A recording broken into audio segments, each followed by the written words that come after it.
Baca Buku Channel. Baik, Assalamualaikum warahmatullahi wabarakatuh. Perkenalkan, nama saya Lina Miftahur Rahmah. Saya akan mereview beberapa jurnal yang telah saya baca dari part 1 sampai part 4. Baik, review jurnal yang pertama yang sudah pernah saya baca di video saya yang part 1 yang berjudul Konsistensi Penyelenggaraan RRI dan TVRI sebagai Lembaga Penyiaran Publik oleh Ati Rahmati. Nah, dalam jurnal menyatakan bahwa secara normatif pimpinan RRI dan TVRI memahami dan berusaha untuk menjaga konsistensi sebagai penyiaran publik.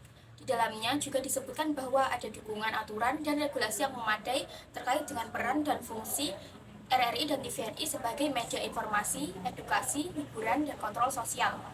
Dalam jurnal ini mencatat bahwa setelah perubahan status menjadi LPP, belum terjadi perubahan yang signifikan dalam profil program dan isi siaran RRI dan TVRI, terutama dalam pemberitaan.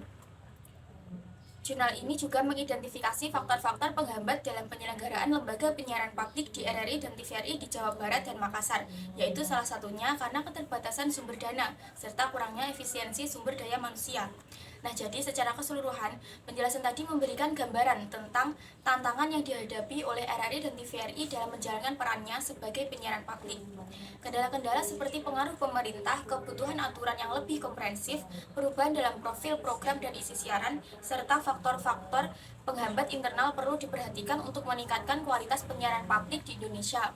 Selanjutnya, review jurnal saya yang kedua. Nah, jurnal yang kedua ini terbagi dalam bacaan saya yang ada di part 2 dan part 3 yang berjudul Penguatan Status Kelembagaan Lembaga Penyiaran Publik oleh Denico Doli.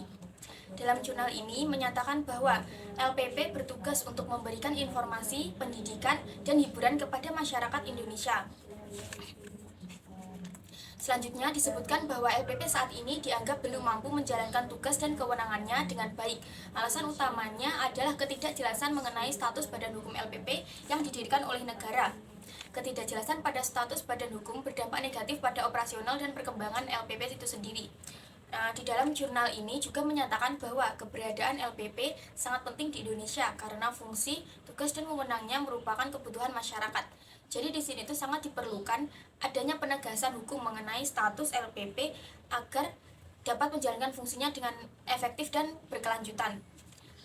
Secara keseluruhan, di dalam jurnal ini menyampaikan pandangan bahwa LPP perlu mendapatkan status badan hukum yang jelas agar dapat menjalankan tugas dan fungsinya dengan baik. Selanjutnya, review jurnal saya yang ketiga. Review ini yang pernah saya baca di video saya yang part 4 yang berjudul Lembaga Penyiaran Publik sebagai Media Penyiaran Perbatasan, Studi pada Radio Republik Indonesia Stasiun Kupang oleh Yayat D. Hidayat.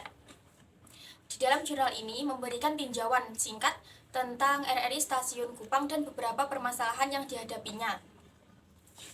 Pada jurnal ini, penulis memberikan ringkasan tentang kontribusi RRI Stasiun Kupang dalam memenuhi hak-hak masyarakat perbatasan terkait dengan informasi, namun tidak dijelaskan secara rinci mengenai program-program yang telah dibuat dan bagaimana program tersebut berhubungan dengan meningkatkan nasionalisme masyarakat di wilayah perbatasan.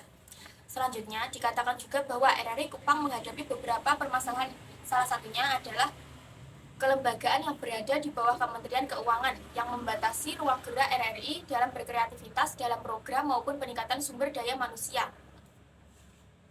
Jadi secara keseluruhan, review tadi memberikan gambaran umum tentang RRI Stasiun Kupang dan beberapa permasalahan yang dihadapinya. Namun informasi yang diberikan dalam jurnal masih tergolong singkat dan tidak mendetail. Nah, baik, sekian review jurnal dari saya. Ada kurang lebihnya saya mohon maaf. Wassalamualaikum warahmatullahi wabarakatuh.